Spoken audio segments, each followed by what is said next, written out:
Hey, it's Anna. Welcome back to my channel. I want to talk about all the books I'm super excited for in 2024. How many of these am I actually going to read in 2024? I don't know. I hope a lot of them. I mean, I have high hopes to prioritize these books and kind of schedule my TBR around these. However, I really don't know how feasible some of those months are going to be. Just when I was preparing for this video and looking at the pre-orders ahead, I was like, ooh, that's going to be interesting. And I will also actually be going to a book event in this video for my first anticipated pre-order of this year, which is really exciting. And that's how it's going to kick us off into talking about other authors I hope to meet this year, maybe other book events I hope to go to, all surrounding these pre-orders. And then I don't want to take up telling you too much time about what the books are, so I'll probably put the description next to me and you can pause and read it. I just want to talk about why I'm excited for these books, maybe a little bit into what they are, but also just being honest, a lot of these books I do want to pre-order because I just really like the author and I've liked their writing style in the past, so I want to be like a committed fan for them. So very first we have Alex Michaelides, The Fury. This is the event that I'm actually going to be going to during this video. I'm super excited to meet him. It was actually really interesting because I saw that he was coming to Anderson's bookstore for an event and I bought a ticket and it was like one of the last 4 tickets and I was like, oh my goodness, I'm so glad I got it. And then they ended up adding more tickets and we're actually going to a different venue.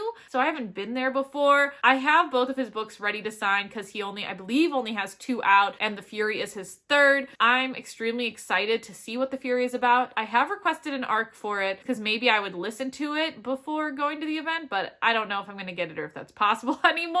But I am really excited to get his book. I like The Silent Patient. I like The Maidens. I'm really excited to actually physically read a book by Alex again because I read The Silent Patient, I listened to The Maidens, and now I'm going to read The Fury. And I think The Fury is coming at a good time since it's more of those, what I assume to be, at least what it says everywhere is, is like mystery, thriller, suspense, and I feel like I haven't read one of those in a little while. So I'm actually really excited to get back into that genre. It's one of my favorite genres. After I tell you about all my other pre-orders, we're gonna go meet Alex together, which I am super excited for. I love Anderson's events, and I'm so happy to be going back to another one. And then the next kind of like set of novellas, I guess, I am excited for are the Improbable Meet Cute original stories on Amazon. And like, I don't know much about this because I was doing research for this video, looking up some of my auto-buy authors to see if they had announced another book because I hadn't seen anything. And when I was doing my research a few days ago, Jasmine Guillory, one of my favorites, posted that she's part of this Amazon original stories. They look a little bit shorter when you look at them on the webpage, and it turns out a few authors that I really like are actually involved in this Improbable Meet Cute Amazon original stories. So I am gonna see when that comes out on January 22nd because Jasmine put in her Instagram that if you have Prime, you can just get these for free, and I have Prime, so I'm gonna wait and see kind of what happens.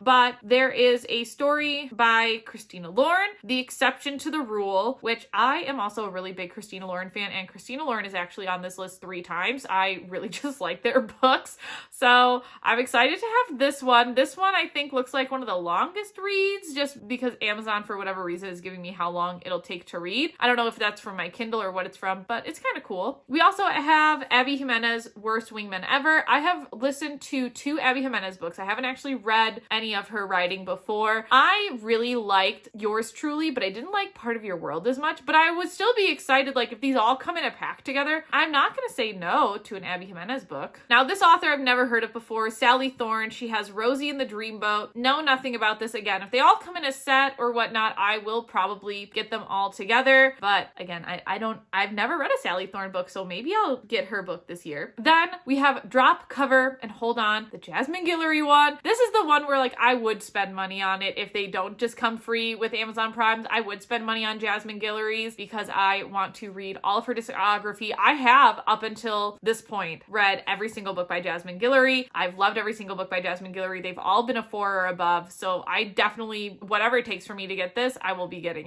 it. And then Ashley Poston is also writing a book with any luck for this. I really like Ashley's books. Both of the books I've listened to have been extremely good. I haven't listened to her entire discography or read her entire discography, but if, again, these all come in a set, I'll pick up With Any Luck by her. I'm sure it's going to be good. And then I don't know this last author again, Soraya Wilson, I think is how you say it, with Royal Valentine. Again, if they all come in a set, I would probably just get all of them on my Kindle. And so these are supposed to come out the 22nd of January. Again, I don't know too much about them, but I have listened to a little bit of romance this month. I haven't really read any romance. So again, kind of switch up my genres in January, potentially. I really don't know if I'm going to read all 6. I definitely want to read at least the Jasmine Guillory one. And then second would probably be the Christina Lauren. And then third would be Ashley. And then fourth would be Abby. And then fifth and sixth would be the 2 authors I don't really know. All right, February is a pretty stacked month. And I got some money because we returned a gift from my mother-in-law. And so I've actually pre-ordered 3 of the books that are coming in February, because those are the 3 books out of when I was planning this, looking at this list, those were the 3 books that I really wanted to purchase and buy. So the first is If Only I Had Told Her, which is kind of the companion story sequel to If He Had Been With Me. Now, I listened to If He Had Been With Me. I was definitely curious about Finn's side of the story. I wanted to know more about his life, so I'm really excited to have a book. I pre-ordered the Barnes & Noble exclusive edition because I have a Barnes & Noble membership and I want to try to see how worth it is, I guess. So I pre-ordered that one. I'm super excited to get back to Finn and Autumn. If He Had Been With Me wasn't my favorite book, but like I said, I was craving more of Finn's perspective. That's what we're going to get in this book. So I'm nothing but excited to read it. And I really hope it ships fast, because I think I would read it pretty quickly, like over a weekend or something in February. The next book in February that I'm excited for is The Teacher by Frida McFadden. Now, I do have a relationship with Source Books, and I was told in an email that I would be receiving it in the mail sometime in January. It is early January when I'm filming this, so I haven't yet. But if I don't get it in the mail, I would probably go out and purchase it myself, because I love Frida McFadden. All of her books that I've read so far have been great. I want to keep reading her discography this year. So I am super excited to get another novel. And Frida's actually on this list again, because she has 2 books coming out this year. I mean, it just blows my mind. Some people are so creatively talented and fueled, and I am just a big consumer and supporter of it. So I'm so excited to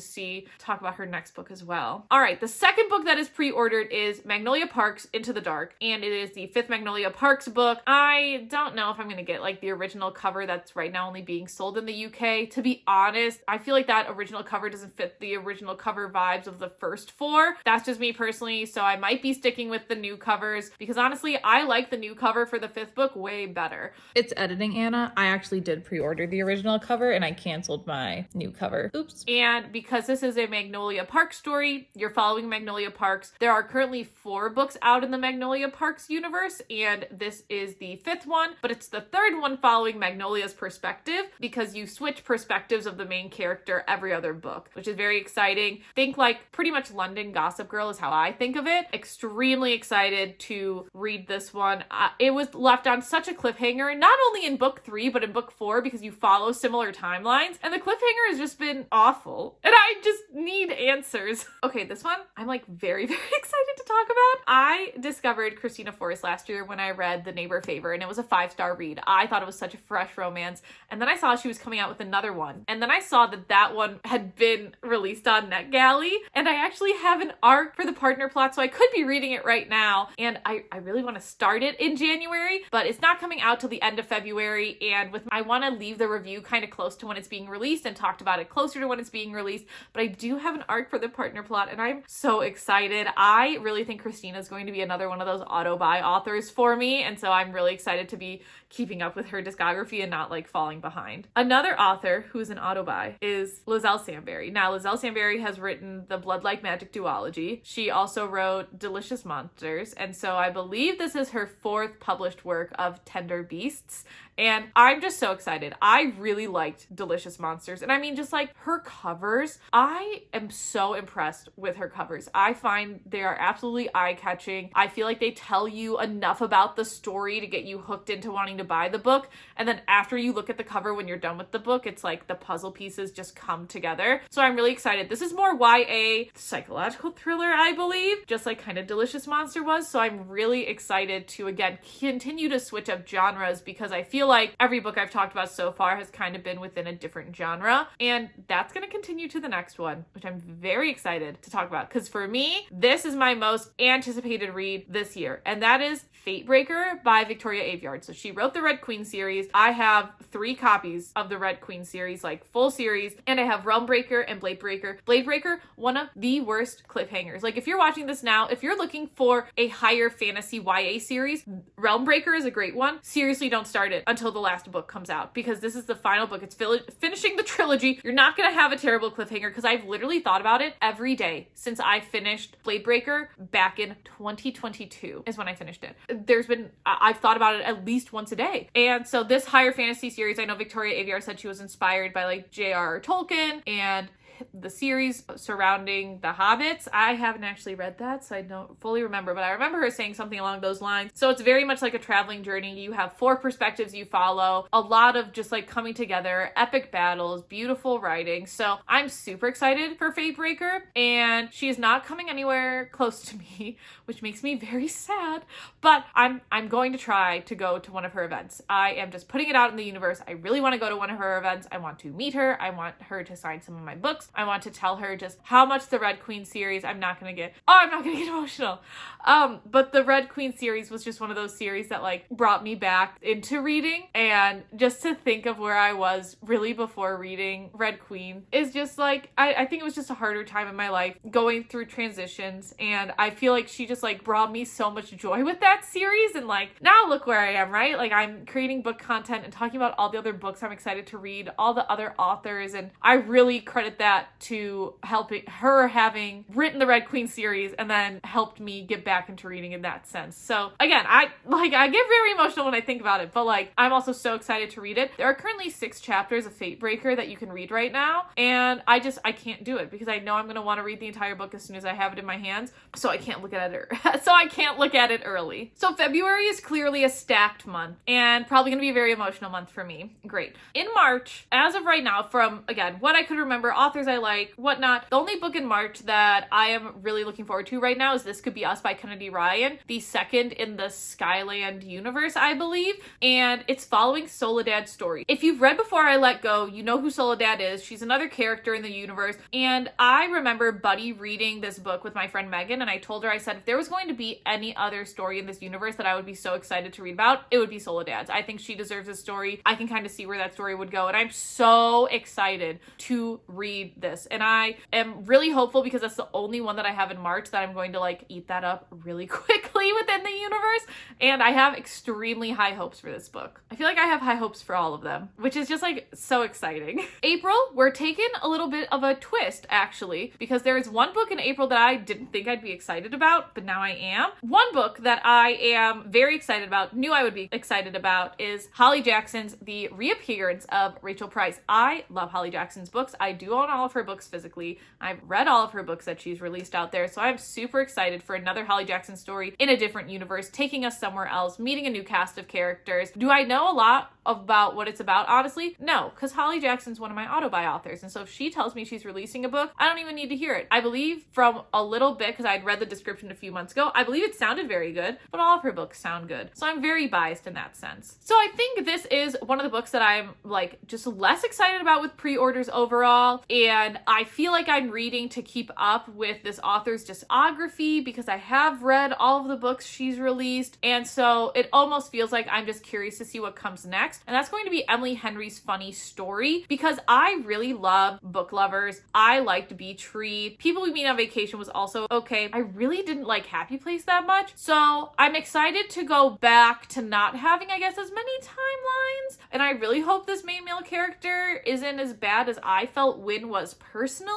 I feel like I just want to continue keep up with her discography. You know, I feel like this is definitely one of those where if I don't read this book right away, I don't think I would necessarily be so sad about it because there are other books I'm way more excited about, but it is a pre-order that I want to keep up with, so I want to keep it in this video. And then lastly, Left Turn is Geneva Rose's Home is Where the Bodies Are. Now, Geneva Rose, I have not liked some of her books in the past, but then I listened to Crime Time, which was very, very good and kind of brought me back onto Geneva Rose as an author. And she was talking about Home is Where the Bodies Are in the author event that I went to see her, and she was talking about how it's, you know, 4 perspectives. These 3 siblings come back and find a VHS tape where it exposes their mom and dad like having to cover up a murder pretty much. And you know what? The premise sounds really interesting. The premise sounds better than You Shouldn't Have Come Here, which is definitely not one of my favorite books. It sounds better than The Perfect Marriage. I really liked Crime Time. I am excited to read this. It sounds so good. So I am very hopeful. Again, April, realistically, I feel like I will probably prioritize the Holly Jackson book over everything else, but I still, again, want to include some of these pre-orders on my list because maybe they could be one of my favorite books. Maybe Funny Story will be my new favorite Emily Henry book. All right, May.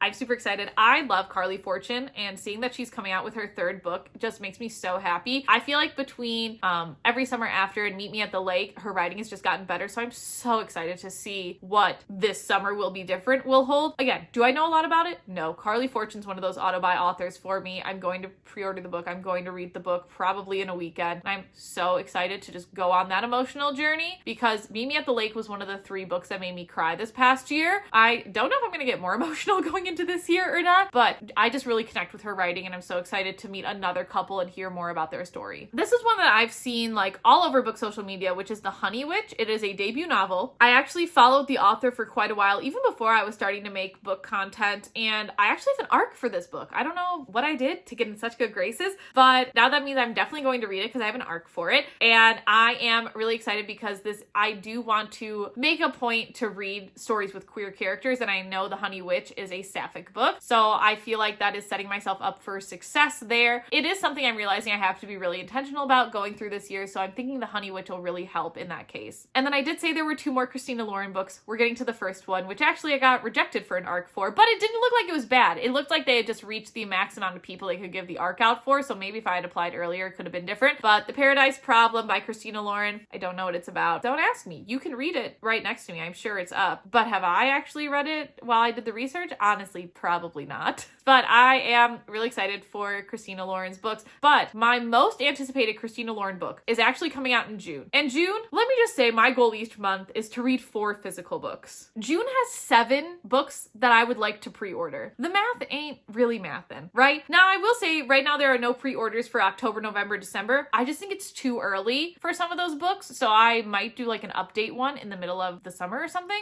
But yeah, that'll be really fun. I feel like I really have to prioritize what books are going to come out when. So let's prioritize what I'm most excited about in June for pre-orders. I just sat here for a minute trying to prioritize them, and it is extremely tough because I feel like all these books are different. I feel like I'm committed to most of the authors on this list, so I'm gonna go by release day. And that's what we're gonna do. So starting off with Yu Kiatsi, The Stardust Grail. I'm so excited. This seems like a book that is going to kind of fulfill my sci-fi quota. I really do like sci-fi, but I can only read so much at once. And so I feel like that'll fulfill sci-fi for me for that month. And I read Yume's debut novel, The Deep Sky, one of my favorite books last year. I thought it was so good. And now seeing that she has another book out there, again, set in space again, I'm very, very excited for it. It comes out June 11th. But another book also comes out June 11th by Frida McFadden. The Housemaid is Watching. I love the Housemaid books. I'm so excited we're getting a third one. I love Millie. I think Millie is honestly one of my favorite book characters. I don't care if she's problematic. I really like her. And so I'm excited to step back into the universe. These 2 on the same day, like someone might be using some PTO time to read some books in June. Coming out on June 18th, we have Hearts That Cut, which is the second book. I don't know if it's a duology or a series or not, but the first book was Threads That Bind. So good. Such a unique Greek mythology retelling. Yes, it was a little heavy on world building in the beginning, but that one also has a terrible cliffhanger, and I need to know what happens, and I am so excited to get into this world. Now, I did listen to Threads That Bind, and I think I would be able to physically read Hearts That Cut, but I might also try to get it on audiobook. I'm not sure. Regardless, I'm really excited to get back into that universe and explore what the characters are actually going to do in this second book. Same editing, Anna, same sweater, different day. Anyway, I got an arc for Hearts That Cut. I forgot I applied for it when I was recording the video, so I'm definitely going to read it before June, which will probably help my June TBR of pre-orders. Okay, I think this book is honestly the one that I'm least excited about again. So we have 1,000 Broken Pieces, which is kind of like the sequel story to 1,000 Boy Kisses. And listen, 1,000 Boy Kisses, that was also a book that made me cry last year. So we're 2 for 3 on authors that made me cry last year that I'm reading them again this year. And with 1,000 Broken Pieces, I don't know, I just don't want to cry as much again. Like, I'm just like not as excited to have an emotional journey in this book, but I think it's one that I'm gonna buddy read with a friend, which I'm excited for. That's kind of all I have to say about that one. I really don't know too much about it, and maybe I should rethink that pre-order it, especially because there's the next 3 in June. Like, oh my gosh, the next 3 that I'm talking about I'm so excited for. So like, to have one that I'm not excited for in a month with so many other pre-orders, I feel like I might need to reevaluate myself. The next one, our last Christina Lauren book on here, is Tangled Up in You. It is the 4th book in the Meant to Be series. I love the Meant to Be series. We have If the Shoe Fits for the first one. We have by the Book, the second one, Kiss the Girl, the third one, and Tangled Up in You is now the fourth one. I am over the moon excited. And if I don't get an arc for this, I would still read it because I just love the Meant to Be series. I feel like they are so fun. I love the fresher retelling, and I'm not always the biggest, spiciest reader. And so because these are published by Hyperion, which is owned by Disney, they're not super spicy books, but they're so sweet in their romances. So I'm super excited to hear the Tangle story redone. On the flip side of that, we have Children of Anguish and Anarchy, which is the third book in the trilogy by Tome Adeyemi. And I really like Children of Blood and Bone. I like Children of Virtue and Vengeance. And now we have a third one. I did think it was a duology, not gonna lie to you. And so I just feel so invested in this trilogy. I think the magic world within this trilogy is extremely unique and it's easy to follow along with too. I don't feel like I'm too confused. I want to figure out how the story's gonna end because again, we took another left turn at the end of the second book. Oh my goodness, couldn't have called that one out for so many years. And I feel like I'm gonna keep thinking about that ending until I have this third book in my hands. I'm just glad I don't have to wait longer than a year to get resolution for this story because then I feel like this would be another type of like fate breaker where I'm like haunted by it for years. And then lastly, we have a novel love story by Ashley Poston and I am just excited. Do I know what it's about? No. Ashley has become one of my auto-buy authors, so I did look up if Ashley was releasing a book this year and she is, so it's going to be mine. Will it be an audiobook format like the other ones? I actually really don't know. I think that'll be something interesting to see how many of these new releases I get via Libby and how many I decide to buy. All right, July, and this is what I'm hoping is going to be an Anderson event specifically. I feel like I haven't really said that for a lot of the other books. I'm going to keep that in mind, but I'm really hoping that Jennifer Lynn Barnes comes back to Anderson's because she was supposed to come to Anderson's for the Brothers Hawthorne, but then she had a family emergency, so I'm hoping she makes her way back for the Grandest Game. Have I read the Brothers Hawthornes? No, I have not. Do I need to?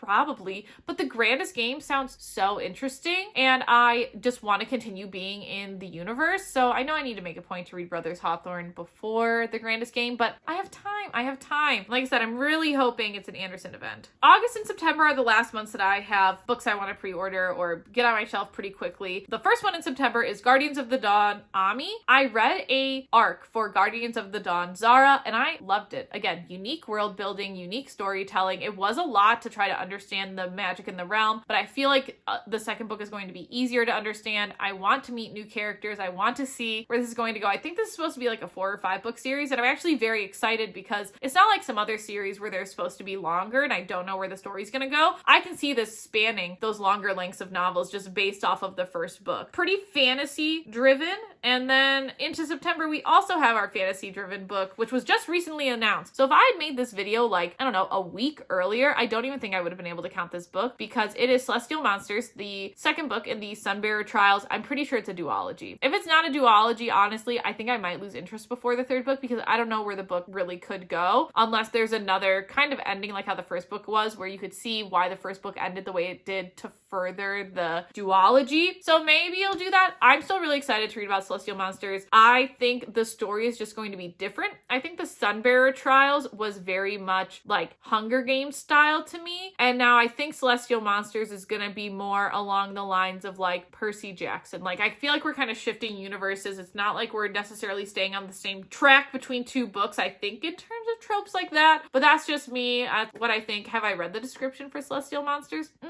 But I want to know what happens. I've still thought about that ending here and there. So we have 24 full-length books and then the 6 maybe more novella-length books that I'm excited for. I did read 185 books last year, so feel like it's doable. Feel like I can get all of these read. I hope. Now again, nothing's come out yet for October, November, or December, so we're gonna have to really see what that looks like. But now that we've talked about all the pre-orders, let's go and get one of my most anticipated reads for 2024 and meet the author. I am so excited for this event. All right, I'm in the parking lot to meet Alex. I don't think he's technically signing any books, but I still brought mine just in case. So I'm going to quickly eat my little dinner and then head up to the hall. I haven't been to an Anderson event here, so I'm super excited. All right, I went to the Alex Michaelides events for one of my anticipated reads this year, The Fury, so let's talk about it. It was in a theater style and I was able to sit front row because I just got got there very early, which I was kind of hoping for. So I thought it was really cool. And the Andersons Bookshop social media manager was the one interviewing him, and I thought she did a really good job. Now, these are my personal copies of Alex's books because I had read them before, but there were books that you could purchase there that were already signed. So initially I was a little sad because I was like, oh, I brought my own copies, right? And they had told me that they didn't advertise it anywhere, but they were going to let people get their copies of books signed if they happen to bring them. I'm really glad I always bring the books just in case I wasn't sure. And again, if they weren't going to have him sign these, that would have been okay, and I would have just left them in my bag and been respectful. So I feel like that's going to be a good thing, like moving forward. So we do have a signature of the Silent Patient, and we do have a signature for the Maidens, and then we get to the Fury, which I've actually already finished. It was a pretty quick read. I feel like it sucked me in. I feel like I'm giving this a 4.5. I don't know, nothing hits the same necessarily as the Silent Patient, and you get a lot more character perspectives than you have in his other books, so I feel like this was just a little bit slower to start off with, but I still really liked it. I didn't see a lot of the twists coming. I know some people do. Good for you all. I couldn't do that. So I am really happy that I got this right away and was able to read it right away. I'm not sure if I'm going to do that with all of my anticipated reads. And then of course we have a signature for the Fury as well. What I thought was interesting is that this was his first book tour. So I feel like that was even more exciting to be a part of. And so far we had been the biggest stop on his book tour because we were like the third stop. So again, very exciting. I really liked how he talked about his writing process for the Fury was different than the other books. He also told us that he was starting to think of a sequel to the Silent Patient. You do get references to other like characters from his past books in the Fury. He said it was okay not to read them in order. I personally disagree. I think you should read them in publication order just because the characters that show up, they're fun little Easter eggs. But again, he didn't really have that opinion. I thought he did really great. He was very nervous, and I think he did a good job just keeping it together. He did get a little emotional at the end as people started to like thank him and everything. So I just thought that was really sweet because I didn't realize he didn't really get to go anywhere for the Silent Patient or the Maidens because COVID affected both of those tours. I'm really happy I was able to see him for the Fury. In terms of my other pre-orders, I'm hoping to have a good year and like stay on top of them, but we're going to see. I really don't know, but I am very hopeful. Let me know if you're interested in another pre-orders video once some of the fall and winter books get announced, because